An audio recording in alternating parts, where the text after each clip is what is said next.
todas y todos de nuevo.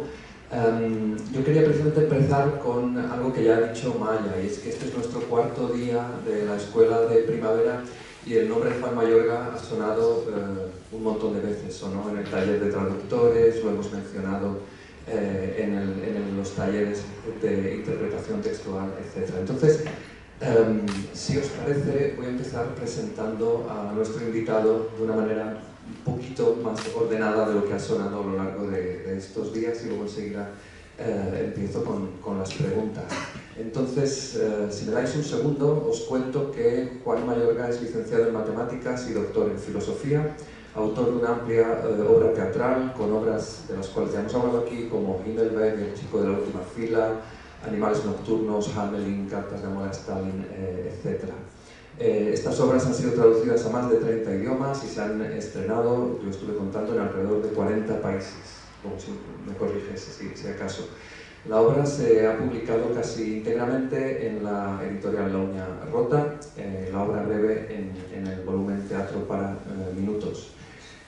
Aparte de autor de sus propias obras, Juan ha adaptado textos clásicos de autores que van desde Eurípides hasta Dürrenmatt, pasando por clásicos del teatro español también. Su carrera en el mundo de las tablas comienza en la compañía El Astillero, junto a Guillermo Heras, del cual también se ha hablado ya en estas jornadas. Juan Mayorga ha colaborado repetidas veces con la compañía Animalario, que puso en escena El chico de la última fila o Últimas palabras de Copito de Nieve, y fundó la compañía La Loca de la Casa. En la actualidad, Juan Mayorga es el director del Teatro de la Abadía en Madrid y del Corral de Comedias de Alcalá de Henares. Aparte de su labor como creador y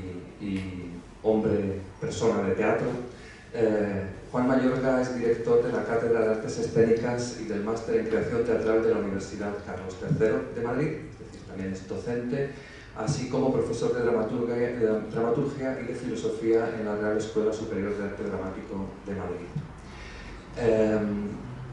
Un poco para darle el peso de la importancia del momento, ver un par de premios que ha ganado Juan Mayorga. Es Premio Europa Nuevas Realidades Teatrales, Premio Nacional de Teatro, Premio Valle Inclán, Premio Nacional de Literatura Dramática. Ha ganado el Max al mejor, el Max es como los Oscars del teatro en España. El Max al mejor autor en varios años y a la mejor adaptación, y el Premio Princesa de Asturias de las Letras en 2022. Juan Mayorga, además, es miembro de la Real Academia Española desde 2018-2019, donde ocupa la letra M mayúscula, muy apropiadamente, y académico de número, además, de la Real Academia de Doctores de España y socio de honor de la Real Academia de la Real Sociedad Matemática Española. Muchas gracias, Juan, por estar con nosotros hoy. Apreciamos mucho que te hayas hecho el tiempo. Es importante para el grupo de estudiantes que han venido de varias universidades, y es un poco la culminación de estos 4 días de trabajo que tenemos aquí. Voy a comenzar preguntándote, porque hemos tenido también una mesa redonda con otros dramaturgos, ¿cómo se convierte uno en dramaturgo? ¿Cómo llega uno a tener esta profesión? Si es algo que se nace o se hace. Si no me equivoco, tú mismo no tienes formación reglada como dramaturgo, hemos visto que eres matemático y filósofo, pero ahora mismo eres docente en instituciones muy potentes que forman dramaturgos. Entonces, si pudieras un poco hablarnos de tu experiencia formativa y de cómo ves la formación de dramaturgos hoy en día en España. Muy bien, sí.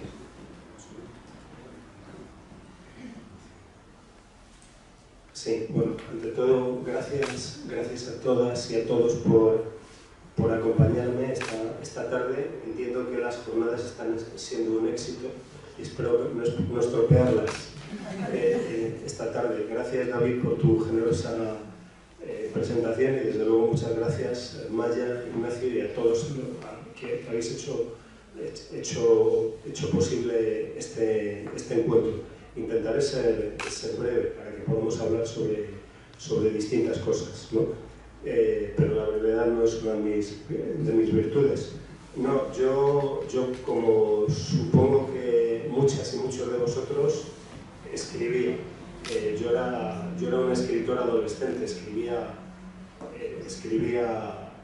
bueno, ya en los últimos 13, 14 años escribía novela y empecé a escribir poesía. He contado alguna vez que a los 16 años, en lo que entonces se llamaba segundo debut, fui por primera vez al teatro. Porque mi familia no me llevaba al teatro, no era una familia teatrera la mía. Y fui por primera vez al teatro y fui por obligación. La profesora de lengua y literatura de segundo de bachillerato nos dijo que teníamos que ir a ver Doña Rosita la soltera, de Federico García Lorca, ¿no? Recuerdo que fui con 4 amigos y recuerdo a estos 4 amigos y puedo ver sus caras y estaban tan poco preparados como yo para ver aquello, ¿no? Bueno, recuerdo que nosotros llegamos al María Guerrero y fuimos a la taquilla a comprar una entrada, ¿no? Y nos dijo la taquillera, solo hay palcos. Y entonces nos retiramos pensando que el palco era para los reyes o para los aristócratas. Decepcionados, no porque no pudiésemos ver la obra, sino porque lo que necesitamos era un documento para mostrar al día siguiente a la profesora que allí habíamos estado. O sea, no teníamos mayor interés. Bueno, y entonces yo vi Doña Rosita la soltera de Federico García Lorca. Esto va a tu pregunta, aunque no lo parezca, y aunque había prometido brevedad. Yo vi Doña Rosita la soltera con mis 4 amigos en aquel palco y la protagonizaba Nuria Espert. Y el director era Jorge Labelli, un director argentino afincado en Francia, con el que luego, muchos años después, puso en París en escena 3 obras mías. Hizo El chico de la última fila, Himmelbeck, y Cartas de amor a Stalin. Y me gusta recordar esto porque de algún modo se estaba produciendo una cita. Es decir, yo era un chavalín que estaba en el teatro y que era ya un maestro, de algún modo nos estábamos citando para décadas después en París. Y estaba la gran Nuria. Y Nuria, sí, seguro que muchas y muchos tenéis esa obra en la cabeza. Es la historia de una mujer que se pasa la vida esperando a su prometido que se fue a América y que nunca vuelve, ¿no?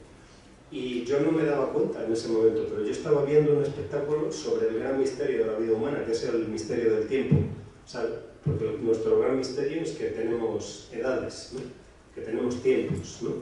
Y a mí no se me olvidará el momento en que Nuria abría al final de su vida, después de que nunca se reencuentra con su pretendiente, abría el armario y estaba ahí colgado el vestido de novia que nunca había llegado a utilizar, ¿no? Bueno, pues yo creo que aquella tarde, descubrí el teatro como arte de la reunión y de la imaginación. Y para mí el teatro es el arte de la reunión y de la imaginación. Es el arte en que en asamblea, nos reunimos en asamblea y unos pocos, unos que son también parte de la asamblea, los actores, dan un paso adelante y representan posibilidades de la vida humana, ¿no? Eso es para mí el teatro. Y lo hacen, digo, el teatro es el arte de la reunión, pero también es el arte de la imaginación. Porque lo que hacía Nuria Espert aquella tarde era representar edades de una mujer. Y lo hacía simplemente con la elocuencia de su cuerpo, con la ayuda en alguna medida del vestuario, pero fundamentalmente con la elocuencia de su cuerpo y con mi complicidad. Como, no sé si esto está resonando.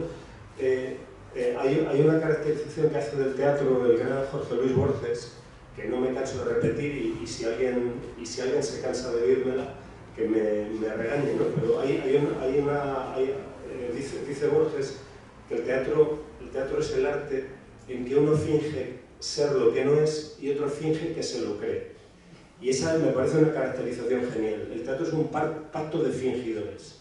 O sea, nosotros estamos aquí, y aquí está David, a quien acabo de conocer, del Universal del Brno, pero si de pronto yo me coloco aquí y digo, Manuel, ¿no?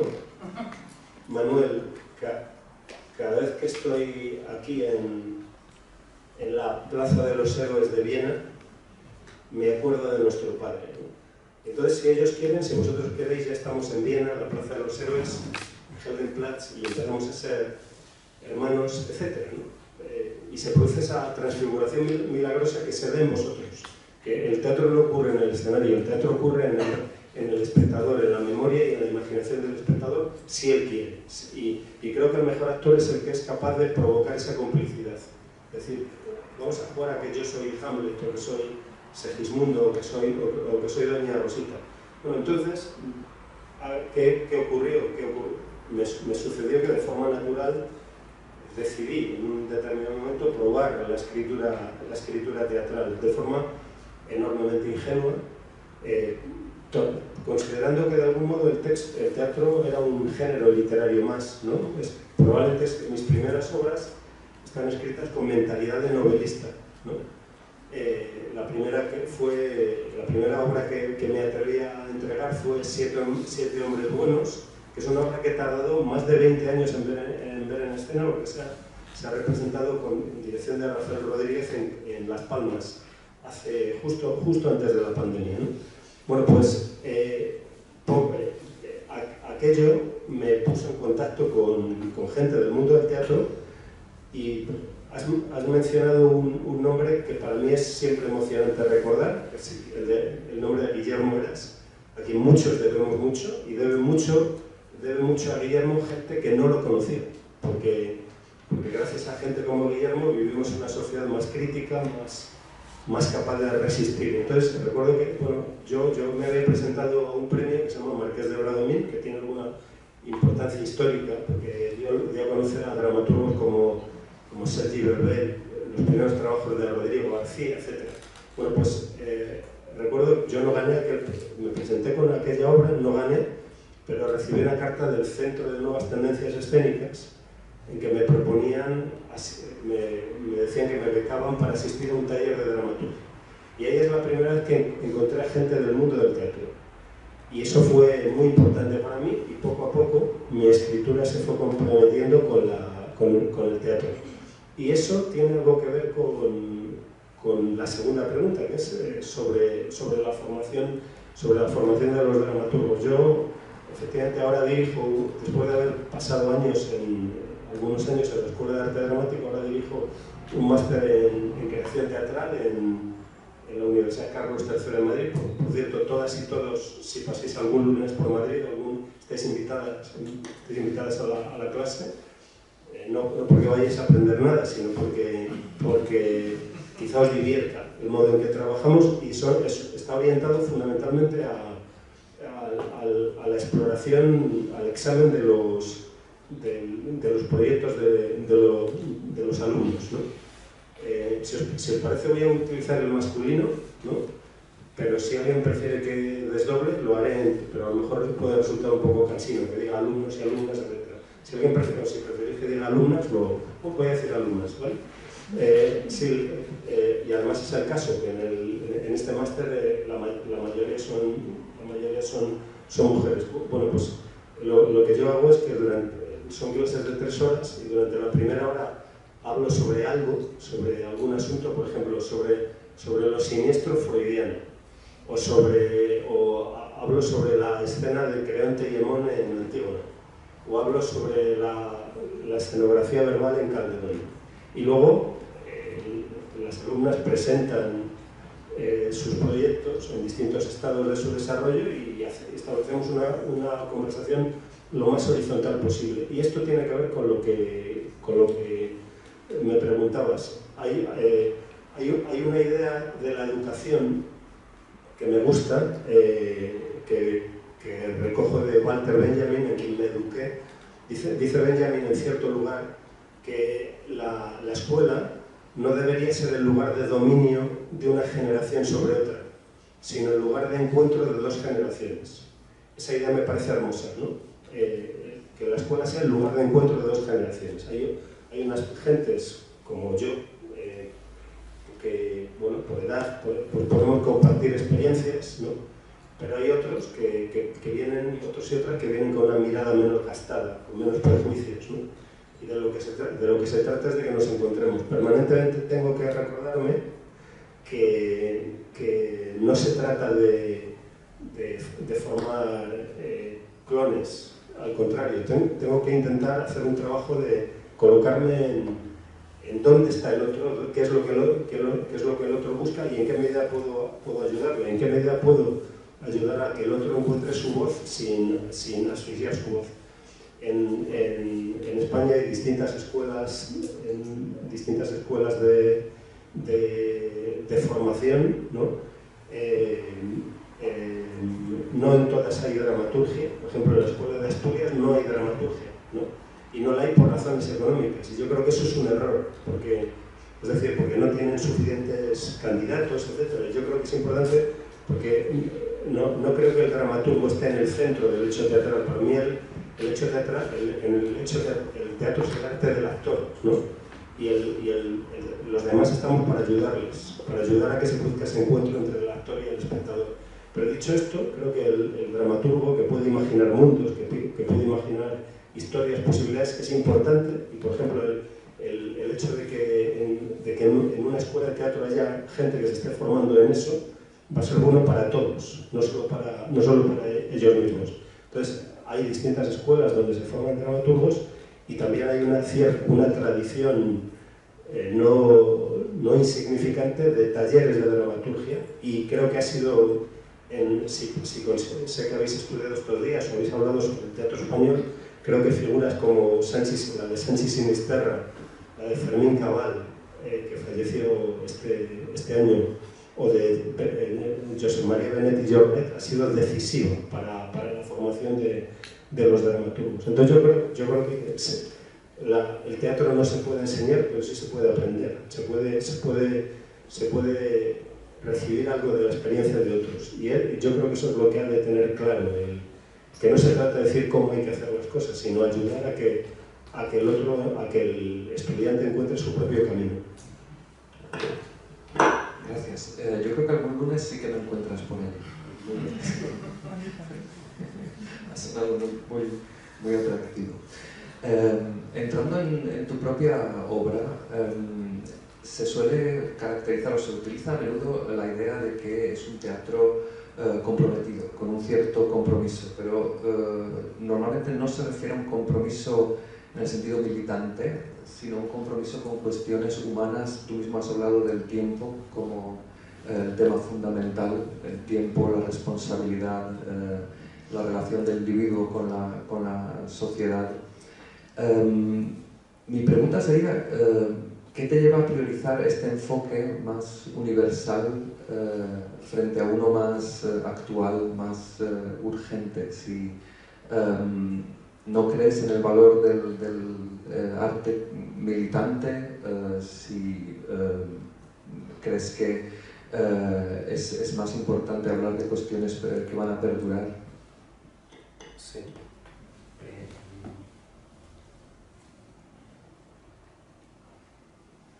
Sí. Bueno,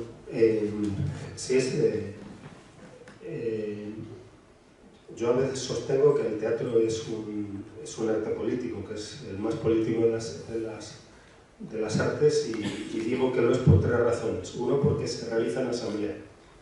Es toda la polis la que es convocada, ¿no? En segundo lugar, porque su autoría es colectiva y por tanto, en la medida en que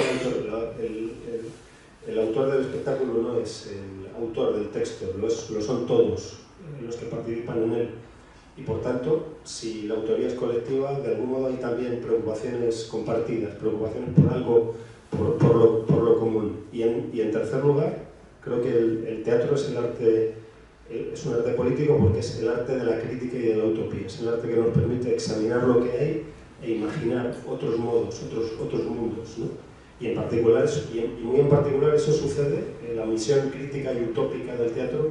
Creo que se realiza en torno a la palabra, en torno al examen de la palabra que usamos y a la presentación de posibilidades de otros modos de decir. En todos esos sentidos creo que el teatro es un arte político. Pero por otro lado, sin embargo, creo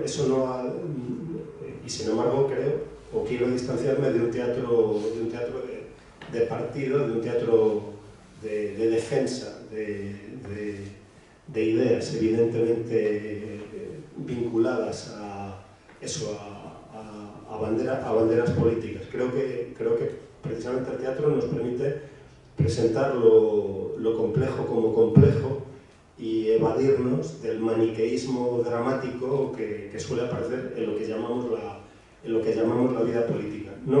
En ocasiones he hecho teatro que de algún modo está vinculado con cuestiones urgentes. Con la gente de Animalario hicimos un espectáculo que tuvo un impacto mayor del que esperábamos, que se llamaba Alejandro y Ana, lo que España no pudo ver de la boda de la hija del presidente. Y ese espectáculo lo hicimos, Ana era la hija de José María Aznar y en ese momento estaba, no sé hasta dónde os es conocido, muchas sois muy jóvenes, pero España entró en la guerra de Irak y hubo una famosa foto de las Azores y tal, y en ese contexto pues, la hija del presidente se casó, ¿no? Y ahí estuvieron los mejores, y nosotros quizá irritados porque no nos habían invitado decidimos, porque estaban todos, estaba Miss España, estaba el rey y tal, y a nosotros no nos invitaron, y entonces quizá como un acto de protesta hicimos una obra de teatro al respecto, ¿no? Hicimos una obra que además representábamos en un local de bodas, en un auténtico local de bodas, y lo que nos inspiró para ello es que la madre de la novia decía que ellos eran una familia española normal, ¿no? Entonces dijimos, pues vamos a hacer la obra donde se casa la gente de clase media en España. Y en ocasiones intervengo hay obras mías que sí participan de cuestiones del momento. Por ejemplo, ahora el propio Andrés Lima, quizá la persona más decisiva en el grupo Animalario, después de haber hecho hizo Shock 1, que fue Shock sobre los golpes de Estado de Chile y Argentina. Luego hizo otro que fue Shock 2, o sea, el primero se llamaba el Cóndor y el Puma, el segundo fue La tormenta y la guerra, sobre precisamente la guerra de Irak y las últimas guerras en general, y va a hacer un Shock 3 sobre la guerra civil española y que se estrenará el próximo noviembre, en el que yo también tengo alguna participación. Dicho esto, si me planteo, yo no tengo un programa, no tengo una agenda. O sea, yo tengo este cuaderno, tengo estos cuadernos de tamaño A7, ¿no? Y algún día, si queréis, si tuviésemos tiempo, os explicaría por qué se llama A7, lo sabéis, ¿no? No, igual que sabéis todo lo que es un DIN A4, ¿no? Bueno, pues el A7 tiene la misma relación entre el lado corto y el lado largo. Y eso es porque así en las imprentas se reduce el gasto de papel, el papel que se desperdicia. Esto lo inventó un alemán, por supuesto, ¿no? Estos tamaños estándar. Bueno, pues luego si queréis os lo cuento en el vino. No, digo, yo voy anotando aquí cosas y digo, todo, aquí hay algo y que me importa, ¿no? Si hay algo que he aprendido y si hay algo que intento comunicar a mis alumnas, ¿no? Es que si uno se dedica a esto, yo creo que lo mejor que puede hacer es hacer aquello que cree, aquello que le interesa a uno. Si tú haces algo que no te interesa, ¿por qué les va a interesar a los demás? Lo primero que has de hacer es que a ti te interese eso. Y me he ido dando cuenta de que si bien cuando empecé a escribir y hasta hoy me he encontrado muchas personas a las que no interesa en absoluto lo que hago y que les parece incomprensible y más bien les parece un rasgo de demencia que uno se ocupe de esas cosas. Luego resulta que hay otra gente, otras personas que les importa, les interesa eso. y esas personas te acompañan, tienen paciencia contigo. Entonces yo, volviendo al asunto, yo no tengo agenda, ¿no? O sea, yo no tengo agenda. Yo, por ejemplo, ahora, pero digo, o sea, la obra que está poniéndose en escena ahora mismo en Madrid, en Teatro de la Abadía, bueno, pues es una obra que se llama La Colección, que se me ocurrió cuando leí en una entrevista que se entrevistaban a una pareja de ancianos y él decía, es lógico que teniendo la edad que tenemos y no teniendo hijos, la gente se pregunte por el destino de nuestra colección. Yo pensé, aquí hay una obra de teatro. O sea, una pareja de ancianos que de algún modo ha sido constituida en torno a una colección, que ha sido unida por esa colección, pero también probablemente separada por ella, porque de algún modo ha sido un tercero, ¿no? Y probablemente han tomado decisiones. Por ejemplo, no podemos tener hijos, porque tenemos que ir a la Bienal de Venecia y a la Documenta de Kassel, ¿no? Y de pronto son mayores. ¿Y qué hacemos con todo esto? Bueno, y entonces yo escribo una obra y de pronto pues a otra gente parece que eso no es una obra sobre la herencia, sobre el legado, sobre nuestra relación misteriosa, con los objetos, ¿no? Mañana, todo esto ha sido un poco precipitado porque me había invitado Ignacio a venir estaba hoy amanecí en Viena, yo venía en Ljubljana y resulta que han invitado a mi obra María Luisa al Festival Mythen de Budapest y por eso mañana vuelo a Budapest. Bueno, pues María Luisa, no sé si estoy contando algo que ya habéis dicho, pero María Luisa surge de lo siguiente. Un amigo mío que es portero de un inmueble me dice que ha dicho a una anciana que vive en su casa, le ha aconsejado que ponga más nombres en su buzón para que los ladrones no sepan que vive sola. Y yo pensé, qué interesante, ¿no? O sea, primero qué desolador, ¿no? O sea, que una anciana tenga que proteger su soledad, ¿no? Para ser menos vulnerable, etc. Bueno, entonces yo cojo este cuaderno, tomo nota y otro día digo, mira, la primera escena va a ser, ella llega a la casa y el portero le dice, doña María Luisa, debería poner más nombres en su buzón para que los cacos no sepan que vive sola, los cacos que hay en el barrio. Y dice ella, pero vivo sola, ¿no? ¿Por qué voy a poner más nombres? Sí, pero se trata de que los cacos no lo sepan, ¿no? Y dice, pero me parece mal, ¿no? Porque es mentir, ¿no? Está mal mentir, dice, ya, pero son mentirijillas solo, ¿no? Venga, ponga algún nombre con su apellido, deme un par de nombres. Con mi apellido no, de ninguna manera, dice ella, con mi apellido no. Y finalmente dice, bueno, vale, Emerson Achopardi y Benito Beckenbauer, dice ella, ¿no?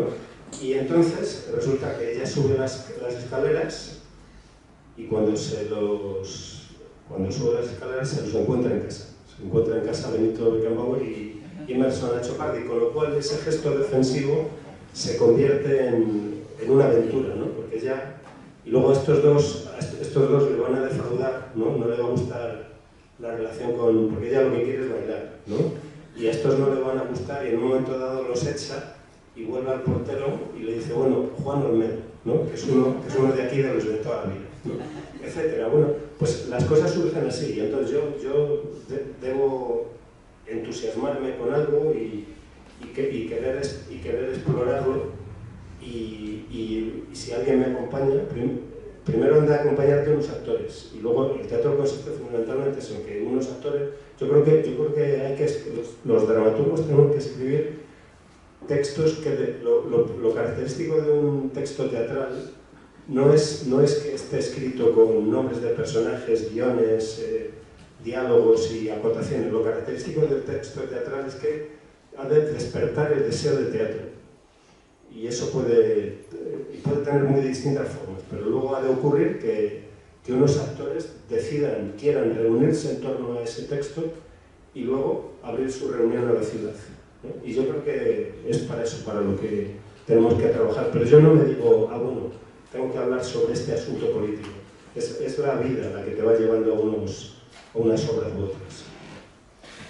Gracias. Y eso te iba a decir, que la actualidad, la realidad te ha dado la razón en que el teatro es la más política de las artes hace poco, ¿no? Porque tus obras quizá no tienen esa urgencia, pero como director de La Abadía has tenido que vivir hace poco un desagradable episodio en el cual un partido de extrema derecha de Madrid ha intentado censurar una obra que teníais programada, Altsasum, de la compañía La Dramática Errante.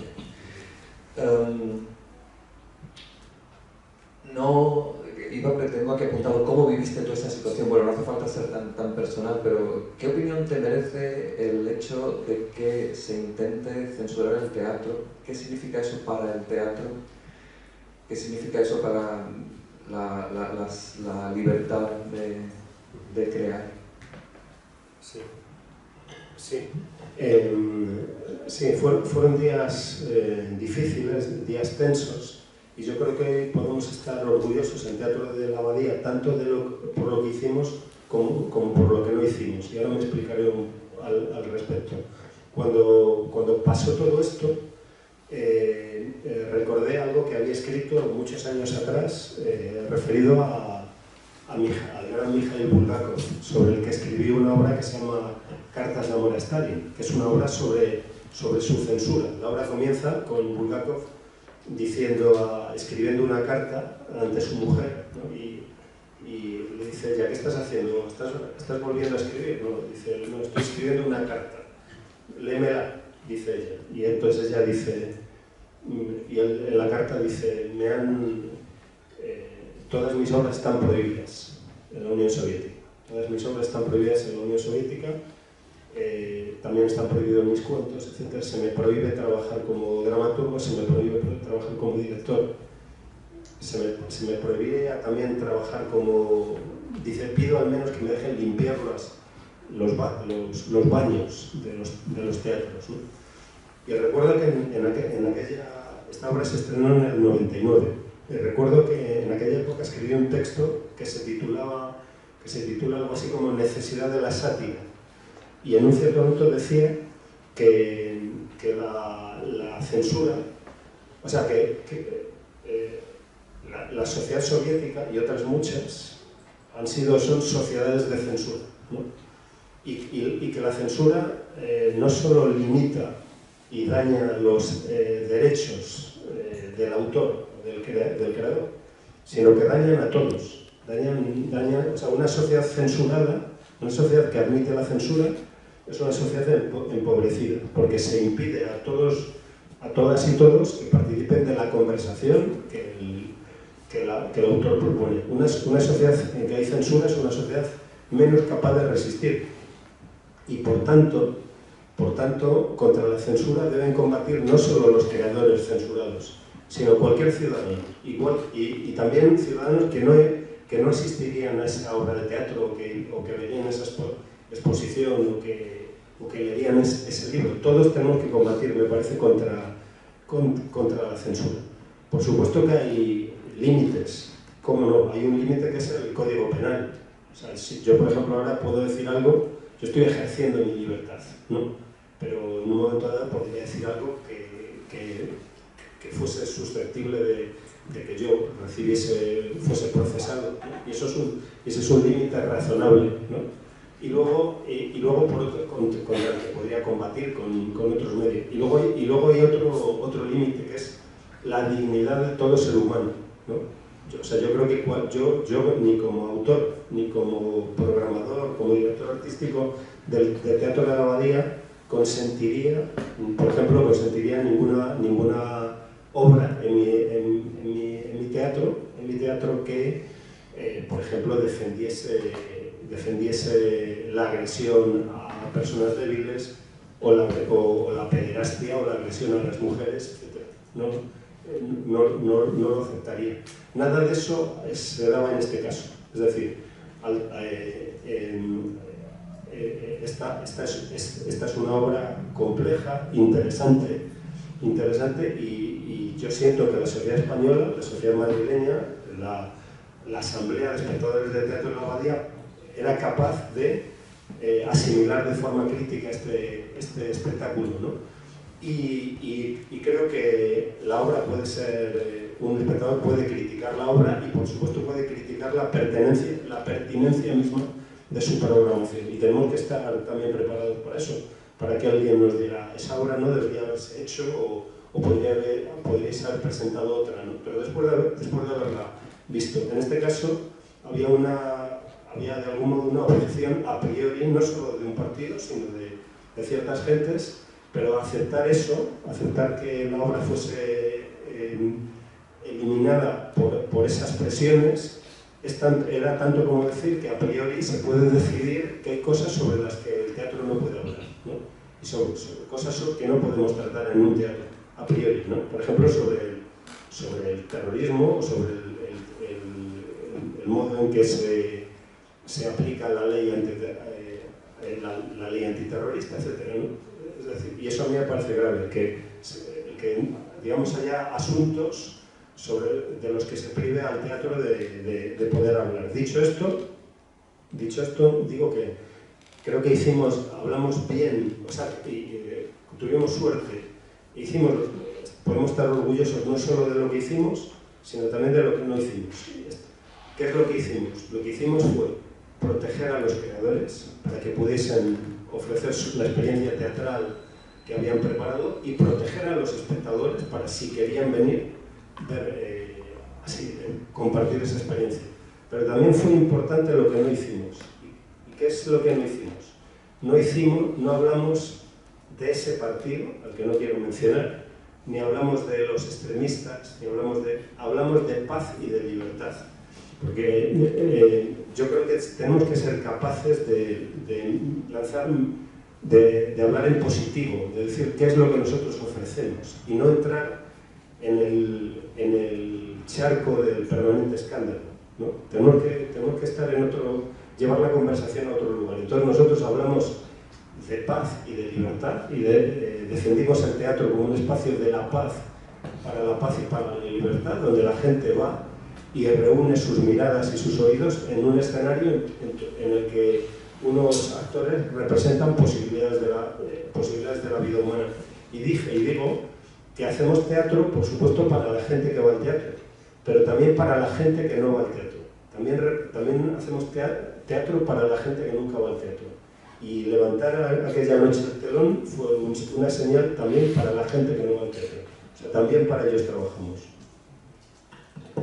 Sí, y muchas gracias por esa postura y por esas decisiones. Has dicho ya varias veces que para ti el teatro es el arte de la cercanía con los espectadores, de la comunidad. En teoría del teatro hay varias palabras relacionadas con esto. Y esto es más bien una cosa que a mí me llama la atención, una curiosidad, la cantidad de referentes cosmopolitas lejanos a lo que sería el contexto castizo del espectador madrileño. Stalin, Himmelberg, Reykjavik, los yugoslavos. ¿Por qué estos referentes lejanos? Se me ocurre que es un intento de distanciamiento, si hay que sé que no, un intento de culturalismo para que la obra quede mejor, o es porque confías en la familiaridad de tu espectador con el... Gracias, Boyana. ¿Confías en la familiaridad del espectador con el acervo cultural europeo? Es algo que yo estuve en el 99 en el estreno de Cartas de amor a Stalin, y en aquel momento era una obra sobre Stalin en Madrid en el 99. Me parecía como una cosa muy exótica, quizás que yo era también joven. Eres niño, ¿no? No, gracias. En el 99 tenía ya 22 años, estaba en la facultad. Y esa fue la primera, y ha habido muchas otras. Entonces esa es mi pregunta, que si es a propósito este distanciamiento del referente y por qué.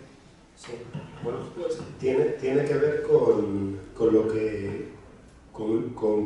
que antes respondía. La última obra a la que me referiré es Los yugoslavos, porque creo que no es insignificante que mencione esa obra aquí. Si pienso en obras como Cartas de amor a Stalin o como Himmelberg, y de nuevo digo que no había un programa de cosmopolitismo, ¿no? Yo recuerdo que yo no conocía a Bulgakov, ¿no? Recuerdo que estaba en un saldo de unos saldos de unos grandes almacenes y de pronto vi un libro que decía Cartas a Stalin, de Mikhail Bulgakov y Eugeni Zamyatin, y casi todas las cartas eran de Bulgakov, ¿no? Y veía, y lo miré, lo estaba mirando y empecé a leer y digo, qué interesante un escritor que escriba tantas cartas a una misma persona, a Stalin, ¿no? Y me di cuenta de que Bulgakov estaba siendo censurado. O sea, que lo que contaba era que estaba siendo censurado. Y entonces inmediatamente pensé, este es un escritor, esta es la historia de un escritor que empieza a escribir cartas que de algún modo se desvía de su destino natural, porque mi destino es escribir, el destino de un escritor es escribir, lanzar un mensaje en una botella para quién sabe quién, ¿no? Y sin embargo él decide escribir a Stalin, de algún modo consagra su talento y su energía a Stalin, ¿no? Y no se da cuenta, pero ya está empezando a perder. Ya está empezando a perder porque Stalin está consiguiendo llevarlo a su campo. Escribiendo contra Stalin, en realidad está escribiendo para Stalin, está desviándose de su destino. Y entonces pensé, voy a escribir una obra sobre sobre un escritor que empieza a escribir a Stalin y acaba viendo a Stalin porque desea dialogar con Stalin. Y hay una mujer, y esa mujer lo quiere separar y se produce lo que hay ahí es una suerte de extraño triángulo amoroso. Luego resulta que empecé a indagar sobre Bulgakov y descubrí que Bulgakov había tenido 3 esposas, etc. Pero no me interesaba tanto la verdad documentable como esa fábula que inmediatamente prendió en mí y que pensé que podía interesar a otros, ¿no? Es decir, no hubo un proyecto de decir, bueno, ahora me toca escribir sobre el mundo soviético.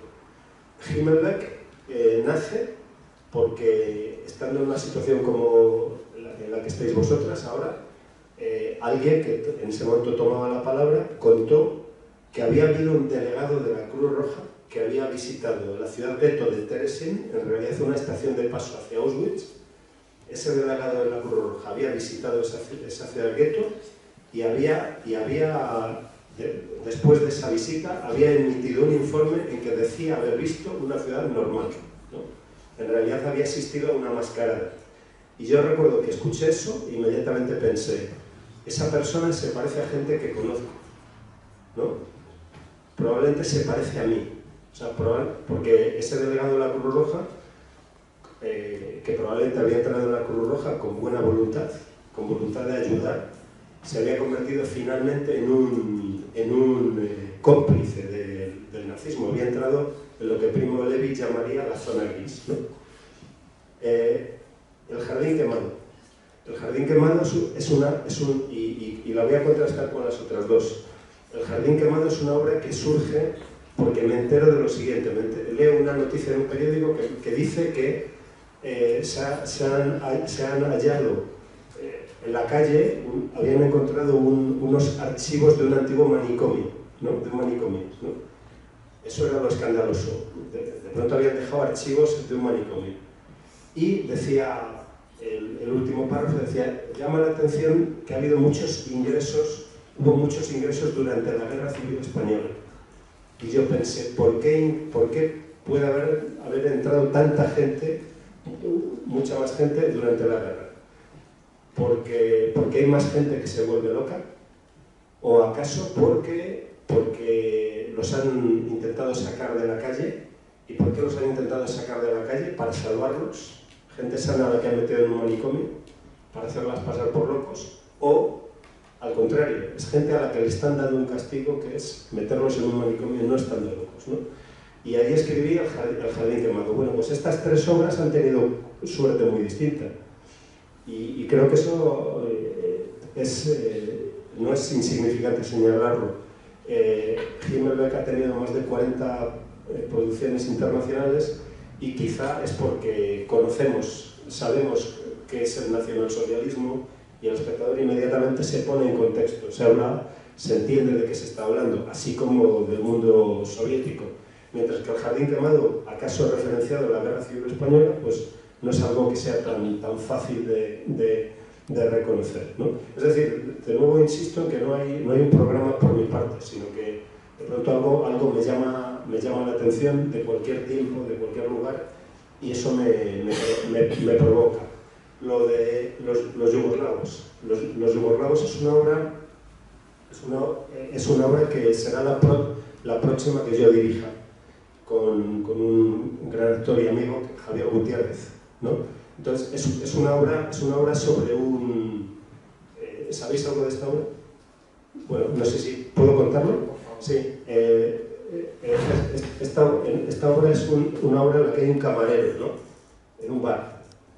Y entonces un cliente, David, hace la señal de que le pague, ¿no? De que quiere pagar, ¿no? Y entonces el camarero dice, han sido 2 coñacs, ¿no? Han sido 2 coñacs, el de usted y el de ese señor que estaba aquí sentado, dice. Y dice el camarero, bueno, tengo que decirle que ha estado usted formidable. Ya sé que está mal en un camarero escuchar las conversaciones, ¿no? Y si escuchas una conversación, tienes que hacer como que no la has escuchado. Pero también es verdad que te acabas acostumbrando a con media frase y ha estado usted genial, ¿no? Ese hombre, el que entró con usted en el bar, estaba hundido,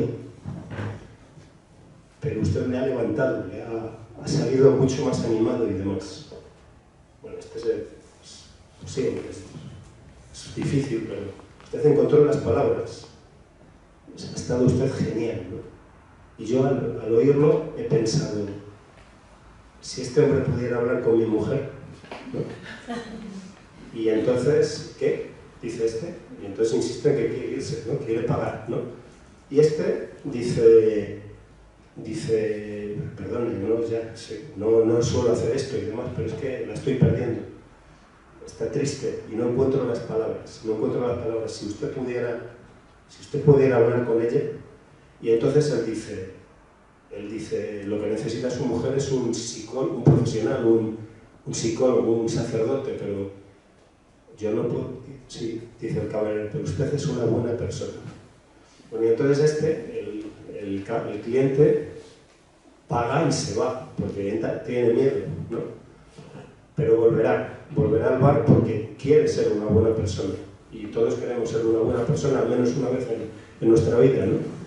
Y entonces estos dos se van a ir encontrando y van a hablar sobre esa mujer. Y la cuestión es que de algún modo este está haciendo algo que es difícil, que quizá está poniendo en el camino de su mujer a alguien más atractivo que él, ¿no?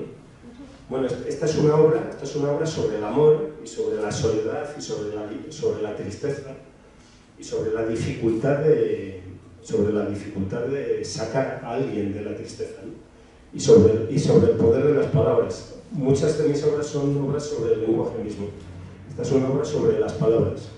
¿Y por qué se llaman los yugoslavos? No ocurre en Yugoslavia, ¿no? Pero estos dos hablan y en un cierto momento comentan que a ella, a la mujer, le impresionó un día un incidente que tuvo lugar, ¿no? Un incidente que tuvo lugar. Y ellos hablan de cada noche, por la noche ellos hablaban sobre la vida del bar, ¿no? ¿Qué pasó de la mesa 3? ¿Qué pasó? ¿Qué pasó con...? Tuviste una bronca con los de la mesa 7, ¿no? Y entonces estoy asumiendo un riesgo revelar esto, ¿no? ¿Qué pasó con los de la mesa 7? ¿No? Y dice, tuviste un incidente, y dice el camarero, dice, no, es que los regañé porque estaban jugando a los dados y estaban jugando con dinero. Y yo les dije, aquí no se juega con dinero. Y entonces ellos se levantaron y uno dijo, deberíamos haber ido donde los yugoslavos. Allí se juega de verdad, mientras las mujeres bailan. Y se fueron, ¿no? Bueno, entonces resulta que ahí aparecieron un mapa. Estos dejan olvidado un mapa que puede ser un mapa de Madrid, con lugares marcados, ¿no? Y entonces la mujer piensa que alguno de esas marcas es donde están los yugoslavos. ¿Y qué es lo que me interesaba de esa idea? Que no sé por qué se me ocurrió. La idea de que ocurriese en Madrid, dijese, hay un sitio donde se juntan los yugoslavos, ¿no? ¿Qué quiere decir eso? Gente que se junta en un país gente que quizá nació en un país que ya no existe, ¿no? Y bueno, y creo que eso es una obra que habla sobre la pérdida, sobre la ausencia. Es decir, los yugoslavos aparecen como motivo poético, ¿no? Y hay otro motivo que aparece, y te lo puedo contar. No, hay otro motivo poético que aparece que también parece geopolítico, pero no lo es. Y es que de pronto hablan también de una clienta que ha estado en Corea del Sur, ¿no? Y entonces y cómo en Corea del Sur y tal, y cuentan algo que yo vi que me pareció increíble, bueno, me asombró. No sé si alguien ha estado aquí en Corea del Sur, ¿no? Pero en Corea del Sur entre las dos Coreas hay un lugar que se llama la franja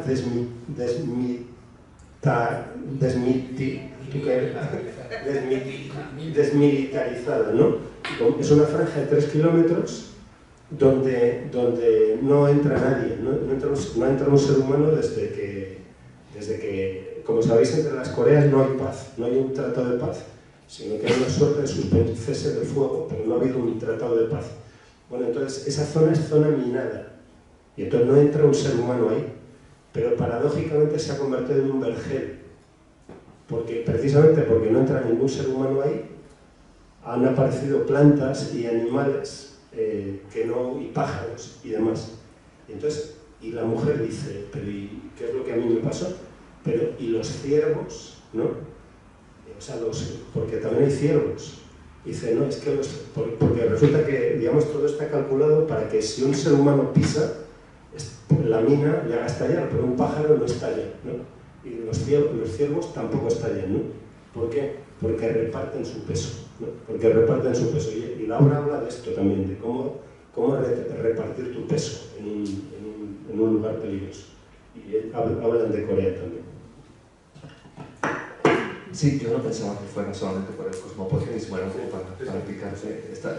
Leyendo Reykjavik, por ejemplo, es que uno se siente Spassky y Fischer sin serlos, evidentemente. O sea, yo creo que ese es el tesoro. Claro, bueno, Reykjavik nace de que, bueno, yo de pequeñito recuerdo, yo nazco en el 65, y entonces recuerdo haber visto a estas dos criaturas, Fischer y Spassky, ahí en la tele y en los periódicos de mi padre y demás. Y siempre me interesó ese dúo, Fischer-Spassky. Me interesaron estos dos personajes que se convierten de algún modo en abanderados de sus respectivas sociedades y luego, paradójicamente, se convierten, como sabéis, acabaron siendo apátridas, ¿no? Porque Fischer muere en Islandia, no podía volver a Estados Unidos, y el propio Spassky ha acabado con nacionalidad francesa. O sea, eso hay algo trágico en esos personajes. Y por otro lado también hay un tema importante para mí, que es el tema del doble. El tema del doble se da, por ejemplo, en una obra como La lengua en pedazos, el encuentro entre Teresa y el inquisidor. Pues, o sea, de algún modo, o en El crítico, entre Volodya y Scarpa, de algún modo yo siento que que pueda haber, que no hay encuentro más fuerte que podamos tener en la vida que el encuentro con aquel que podríamos haber sido si hubiéramos tomado la decisión que no tomamos, o si hubiéramos dejado de tomar la decisión que que sí tomamos, ¿no? O sea, y de algún modo Fischer y Spassky son figuras, eso ocurre entre Volodya y Scarpa, o sea, también ocurre entre Teresa y el Inquisidor, creo que son cada uno el enemigo íntimo del otro, ¿no? Y Fischer y Spassky, hay algo que me llama mucho la atención, y es que cada uno, por ejemplo, Spassky habla de Fischer como si fuese su viuda, ¿no? O sea, como si esa hubiese sido su auténtica pareja, como si ese mes que estuvieron en Reykjavik fuese el momento de mayor intensidad de sus vidas, ese encuentro violentísimo, porque creo que no hay deporte más violento que el ajedrez, ¿no? Precisamente porque excluye el contacto físico. Se trata, si yo juego contigo al ajedrez, de lo que se trata es de aniquilarte, de demostrar que soy más imaginativo que tú, que tengo más memoria que tú, que tengo más capacidad de control, etc., ¿no? Es un deporte extraordinariamente violento, y ese encuentro violento genera una pareja extraordinaria. Bueno, yo quería escribir una obra en la que apareciesen muchos personajes. Me fascinaba todo el equipo de campeones del mundo como sabéis, cuando Spassky juega en Reykjavik, los soviéticos no solo llevaban no sé cuántos años ganando el campeonato del mundo, sino que también todos los subcampeones eran soviéticos. Y en el equipo de Spassky había 2 campeones del mundo. Es decir, y el otro, que parecía un cowboy solitario, loco, ¿no? Pero había un cura, el cura Lombardi, yo pensaba hacer una obra con muchos personajes. Y entonces un día iba por el Parque del Retiro, y hay un lugar cerca del Palacio de Cristal, los que hayáis estado en Madrid, donde la gente juega al ajedrez. Y vi a 2 tipos y a un muchacho. Y pensé, a lo mejor no están jugando al ajedrez, a lo mejor están jugando a Reykjavik. A lo mejor están jugando a que un día yo soy Fischer y tú eres Spassky. Pensé. Igual que en el ajedrez juegas un día blancas y otro día negras, hoy te toca ser Fischer. Entonces pensé que podía ser una obra sobre el teatro. Pero de nuevo nos encontramos ante una obra cuyos referentes pueden ser más accesibles, más cercanos que otros, como los del Jardín Quemado, que son más particulares de una comunidad, de un país. Es paradójico que es más lejano porque lo conocemos todos, Vale, yo no estoy ante la dramática situación de empezar a descartar preguntas. Así que te voy a hacer una última y luego dejamos... Bueno, si quieres, formula todas y yo contesto la más fácil, ¿no? Si quieres. Bueno, no, para que ese trabajo que has tomado les sea útil, ¿no? Y a lo mejor pues les interesa escuchar esas preguntas. Pues mira, una de ellas, que es la que iba a elegir, venía a raíz de algo que has dicho también mientras contestabas esta última pregunta, que dices que tu teatro es un teatro sobre la palabra. Y una cosa que ha sonado también varias veces en estas jornadas es que desde los años 50, 60, las artes dramáticas, las artes escénicas, sufren un cambio que llaman giro performativo, donde el texto dramático se autonomiza respecto a la representación, se pierde el carácter dramático de los textos, que pasan a ser más bien líricos, políticos o lo que sea. Y sin embargo tus textos son propiamente dramáticos y con una historia, a pesar de tratar estos temas profundos, son siempre historias con personajes. Quería que nos contaras un poco qué piensas del otro teatro, el que no es el teatro de la palabra, el teatro dramático, y por qué tú eliges esta vía. La otra pregunta es acerca del teatro como libro, así en general. Una maravilla la edición de La Uña Rota con todas tus obras. ¿Por qué se lee poco teatro? Hemos tenido aquí editores hace poco y se quejan de que no se compran y se venden libros teatrales. Y la tercera se refiere a tu linaje, de qué familia vienes, cuáles son las tradiciones de un dramaturgo a las que se afilia un dramaturgo. Como profesor de literatura hispanoamericana, pues me interesaría saber si existe algo como un teatro en español. Evidentemente en novela hay un mundo de novela en lengua española, pero en teatro me parece más dudoso. Quizás estás más cerca de John Fosse que de algún dramaturgo hispanoamericano. Entonces esas eran las tres. Si tuviera que elegir yo, habría elegido la primera, pero la que tú digas. Bueno, sí. Sí, a ver si soy capaz de decir algo sobre las cuatro. Bueno, primero, es cierto que en mi teatro es fundamental la palabra,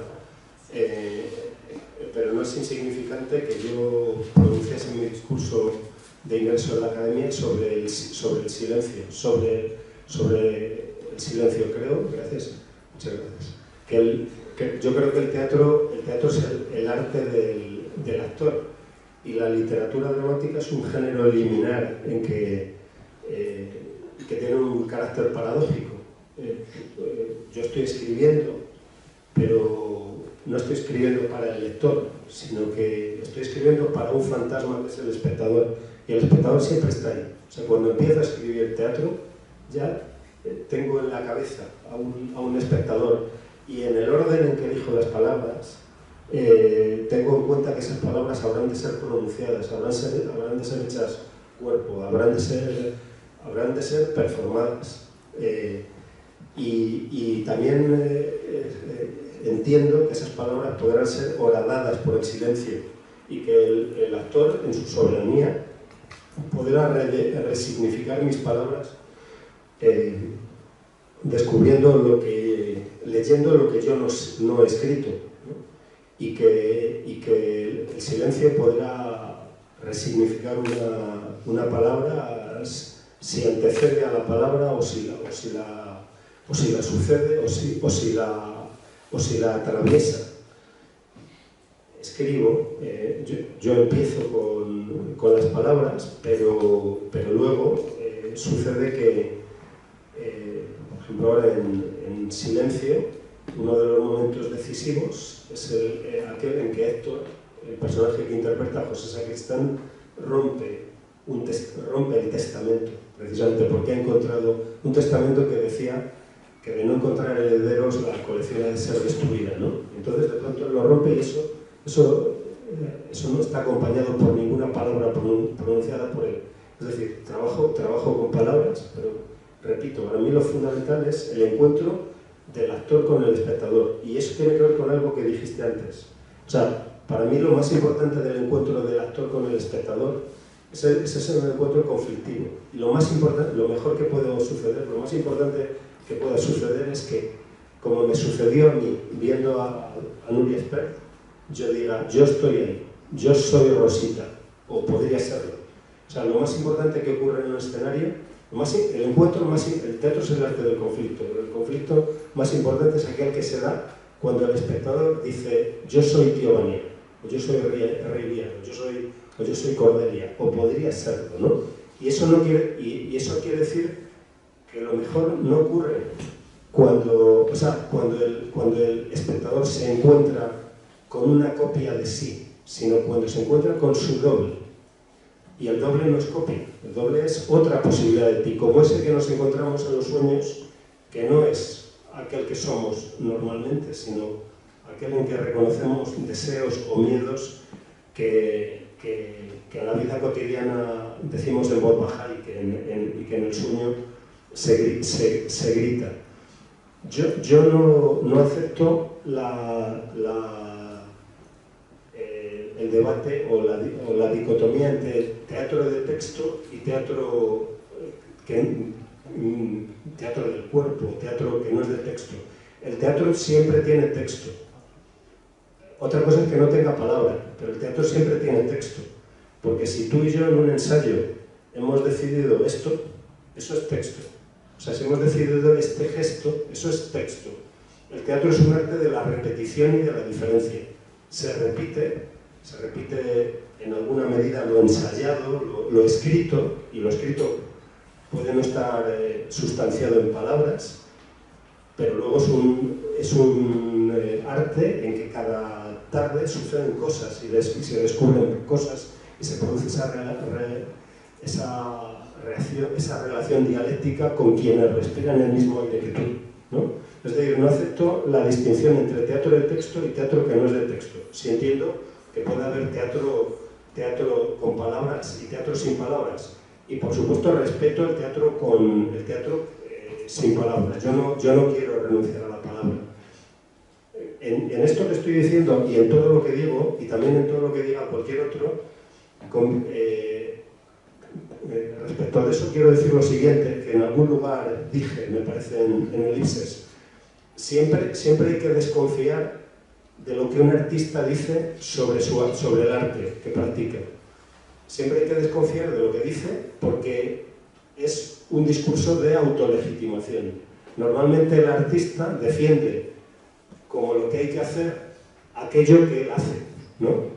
Y aquello que él hace normalmente es aquello que es aquello único que es capaz de hacer, ¿no? Es decir, los discursos de los artistas sobre arte suelen ser discursos de autolegitimación. Entonces no se me pasa por la cabeza discutir el valor de la performance en absoluto. Soy, al contrario, envidio la capacidad de manejar signos que yo en absoluto manejo. Es cierto que creo que buena parte del debate que se ha producido en las últimas décadas es en torno a las historias, en torno a las fábulas. Bueno, para mí el teatro es una experiencia poética que no puede reducirse a la fábula que se presenta en esa experiencia si es que hay tal cosa, ¿no? Si es que hay tal cosa. Yo no intento contar historias, intento construir una experiencia poética, pero construir historias me ayuda a construir esa experiencia poética, ¿no? Y por otro lado, me siento un hijo de Sherezade, ¿no? Y me siento Sherezade, no, me siento el sultán, ¿no? Y entonces mataría por escuchar una buena historia, mato por escuchar una buena historia. O sea, eso de que ya se han contado todas las historias o de que la gente está cansada de historias, yo no sé de dónde ha salido. Yo veo todo lo contrario, porque nos interesan las gentes, nos interesan. Yo no os conozco, ¿no? Os acabo de ver casi todas, pero hay algo que sé, y es que sois seres deseantes. Seguro que tenéis deseos por cumplir, ¿no? Y esos deseos pueden llevaros a realizar acciones. Y esas historias me interesan y creo que nos interesan a todos. Entonces, es verdad que mis obras, si bien no es lo fundamental, no es aquello que no construye un espectáculo para vehicular una historia, pero las historias son importantes porque me interesan. Bueno, yo siento mucha gratitud hacia la gente de Uña Rota por haber no solo publicado este libro, sino haberlo cuidado. Bueno, este libro salió en ese año 2014 y 10 años después han liquidado 7 ediciones y ahora sale una nueva edición con textos revisados, con buena parte de los textos revisados. Yo tengo esa pulsión de reescritura. A veces digo que la reescritura es previa a la escritura, porque cuando un escritor escribe una frase, en su cabeza ha desechado 3, ¿no? O sea, la colección que se está representando esta tarde en Madrid es distinta que la que se estrenó hace unos días, el 14 de marzo, porque la respiración de los espectadores te enseña algo, te dice algo, ¿no? No se trata de perfeccionismo, porque para mí el perfeccionismo es una vanidad, ¿no? Se trata simplemente de respeto hacia uno mismo, de que yo tengo que intentar entregar a la comunidad teatral el texto más rico, más complejo, más interesante de lo posible. Bueno, es cierto que la literatura dramática, no solo en España, en muchos lugares tiene un sitio difícil. También es cierto que hay lugares donde es más frecuente, hay más respeto al libro de teatro. Por ejemplo, en Francia por ejemplo, a mí me parece que el libro de teatro interesa más, el texto teatral interesa más, me parece, hasta donde puedo conocerlo, en Francia o en Reino Unido que en Alemania, por ejemplo, ¿no? Y recuerdo que en España, yo iba a una gran librería, ¿no?, a comprar libros, recuerdo haber ido a buscar los libros de teatro y digo, pero por favor, colocaban a la persona en Navidad, a la persona que envolvía para regalo justo donde los libros de teatro, o sea, quitaban los libros de teatro para poner el puesto de envolver los regalos. O sea, era como el inmediatamente prescindible, ¿no? Pero dicho esto,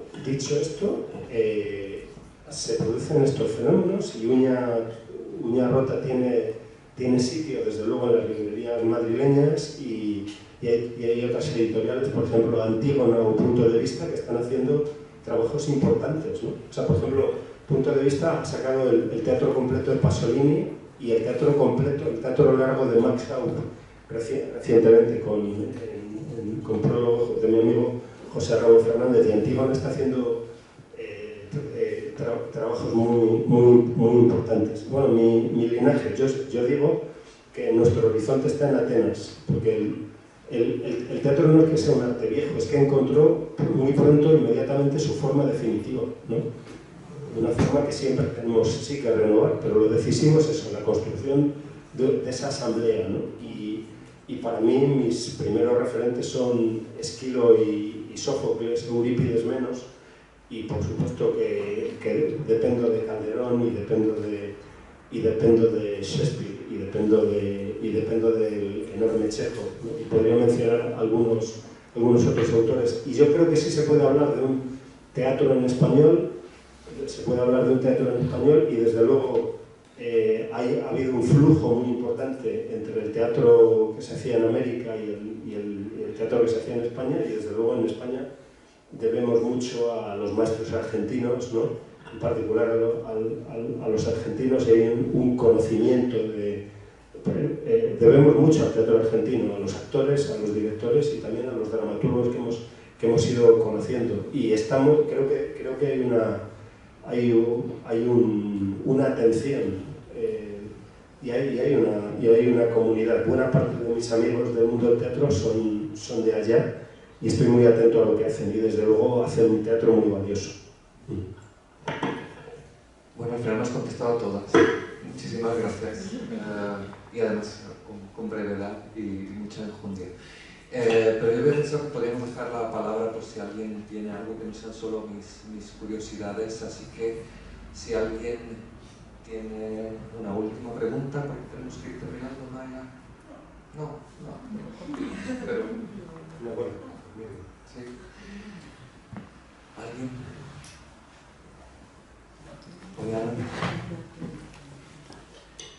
Muchas gracias, Juan, por este masterclass, que realmente lo era.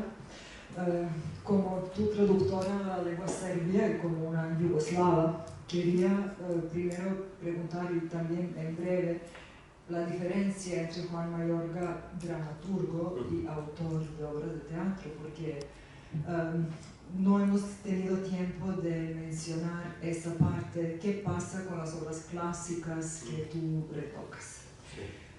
Otra cosa también, cuando traduje El chico de la última fila, que hace 4 años se estrenó en un teatro serbio con el apoyo de la Embajada de España de Belgrado, que salió todo un éxito, estuvimos en contacto y me enviaste la última versión.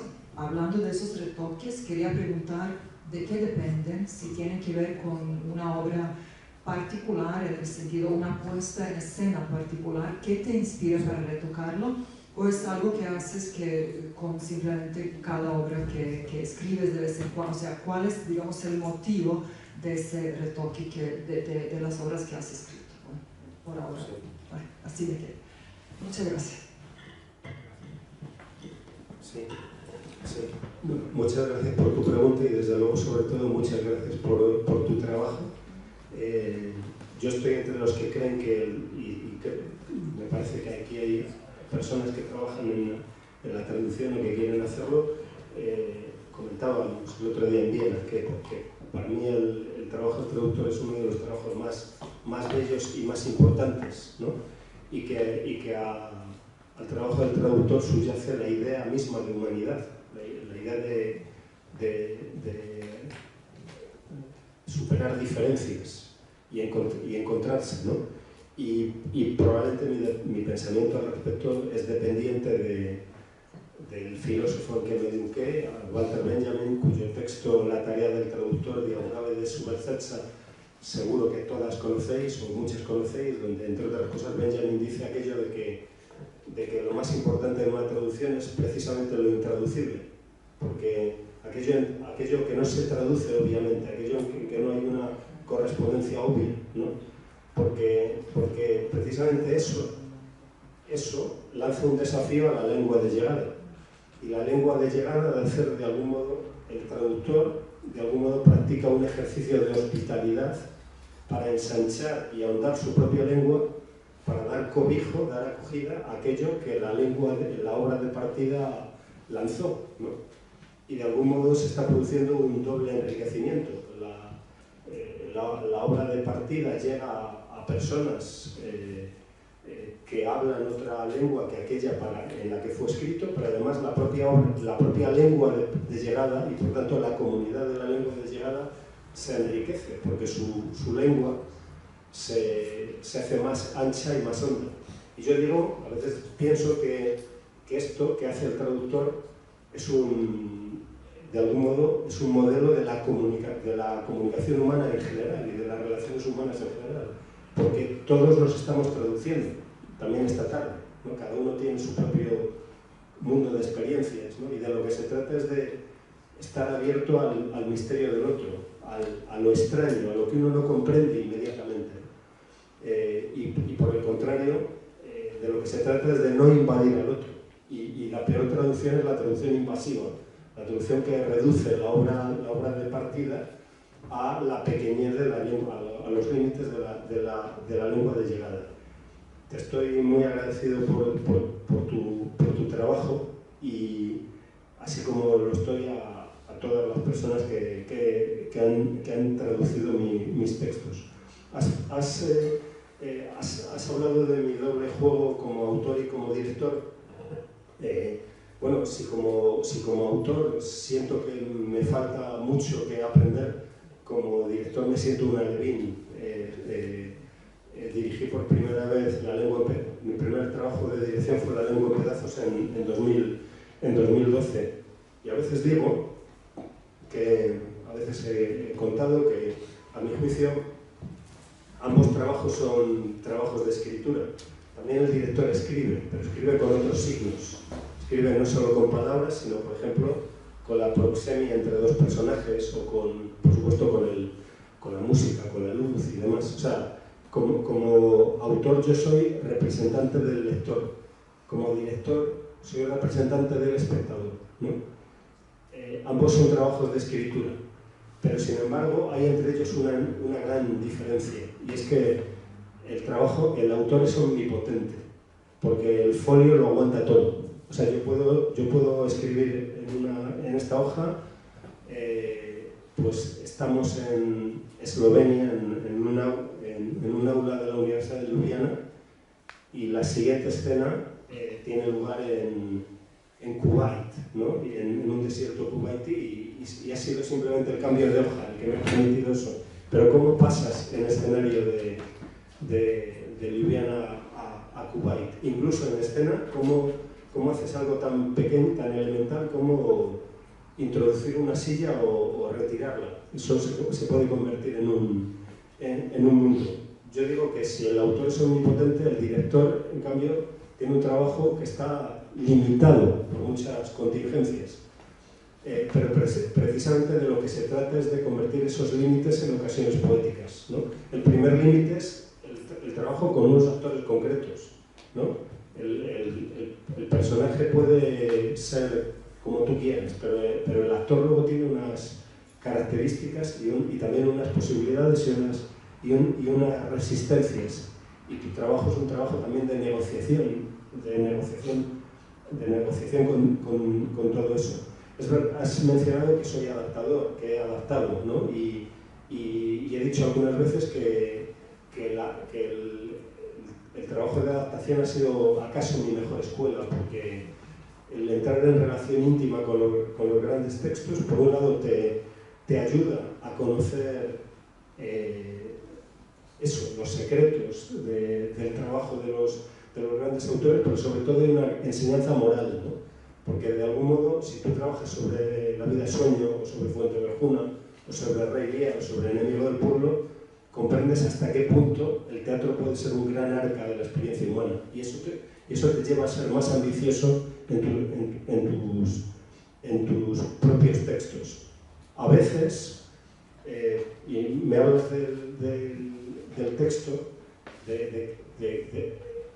por supuesto que el trabajo en la sala de ensayo puede desestabilizar un texto.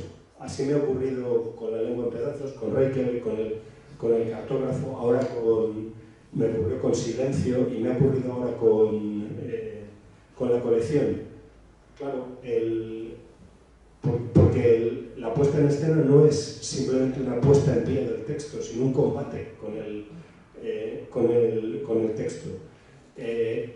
Yo creo que para un autor es fascinante el poder trabajar su propio texto y dentro de ese proceso lo más interesante es precisamente el diálogo con los actores, que en un cierto momento entenderán sus personajes, no mejor acaso, pero sí de otro modo que él mismo, y descubrirán luces y heridas que uno no sabía que estaban escritas. Claro, en ocasiones uno también se pregunta si un hallazgo de la puesta en escena ha de ser llevada al texto, ¿no? Y entonces yo creo que uno ha de recordar que el texto no es una suerte de testamento o de cenizas del espectáculo, sino que el texto ha de ser una ocasión para futuras puestas en escena, ¿no? Entonces yo los textos intento solo hacer aparecer lo innegociable, y quiero que los textos sean tan abiertos como sea posible para otros directores, para los actores y finalmente para los espectadores. ¿Qué es lo que me lleva a reescribir? Pues me lleva simplemente el encontrarme con alguien, el leer algo o el asistir a una puesta en escena. Ayer estábamos en Viena y estaba viendo cosas de la tortuga de Darwin y pensé, esta escena tendría que variarla, tendría que agitarla, porque no porque estuviese mal hecha por los actores, sino porque me pareció que estaba mal escrita, ¿no? Y entonces en cuanto pueda la reescribiré. Había escrito y estrenado La lengua en pedazos y leí una carta de San Pablo que dice San Pablo: ahora nos vemos en espejo, dice San Pablo, pero al final nos veremos cara a cara. Y pensé, esto lo podría decir el inquisidor, ¿no? Y apareció en la nueva versión de La lengua en pedazos. Es decir, cualquiera de estos textos puede ser desestabilizado ahora mismo cuando salga a la calle, esta calle soleada de Ljubljana, ¿sabes? Bien. ¿Hay otra pregunta de Zoom? Maya, ¿qué llevas el tiempo? ¿Eres tú? No sé si hay alguna pregunta en Zoom. Porque no te lo he comentado, pero hay gente conectada por Zoom, además participantes. Me lo dices ahora. Lo siento. Es 10 satélite 30 países. Sí, bueno, muy brevemente. Hay una compañera, creo, que nos pide que abunde en por qué ha dicho que trabaja para quienes no van al teatro, además de para quienes van al teatro. Sí. Vamos a ver. Hay gente que dice que el teatro, o en general, las artes en general, o cualquier acto que hagamos, cualquier gesto, cualquier acto que hagamos, no cambia el mundo, ¿no? Bueno, yo quizá eso sea así, ¿no? Pero yo creo que hay que hacer teatro como si pudiera cambiar el mundo, ¿no? O sea, quizá el teatro no pueda cambiar el mundo, pero hay que hacer el teatro como si pudiera cambiar el mundo. Y en general creo que hay que hacer arte como si pudiera cambiar el mundo. Y hay que actuar en general en la vida como si nuestra acción fuese decisiva, fundamental. Hay que actuar como si pudiéramos cambiar el mundo, ¿no? Por otro lado, cuando hay gente que dice el teatro no puede cambiar el mundo, y yo le digo, ¿y tú qué sabes cómo sería un mundo sin teatro? No sabemos, ¿no? Por otro lado, yo sé que a mí me ha cambiado el teatro. Y no estoy hablando simplemente de mi trabajo como escritor, quiero decir que a mí Chekhov me ha ayudado a reconocer a Tío Vania a mi alrededor, a conocer a ciertas personas y quererlas más, ¿no? O sea, a mí Chekhov me ha ayudado a querer más a la gente, a ser más compasivo con ellos, a pensar detrás de eso detrás de eso hay un misterio, hay un dolor, ¿no? Detrás de Olga hay un misterio y un dolor, y eso me hace querer a la gente, y en esa medida hay una transformación. Y finalmente, eso que ocurre, eso me afecta a mí, que he visto Tío Vania, pero luego acaba afectando a otras personas que no han visto Tío Vania, ¿no? Y que afecta a las vidas de las gentes. Muchas gentes que no saben quién es Samuel Beckett y que no han visto a Vladimir y Estragón esperando a Godot han sido afectados por el hecho de que Beckett escribió, porque de algún modo eso ha entrado en la conversación, ha entrado en la conversación, ha entrado en la experiencia de otros muchos.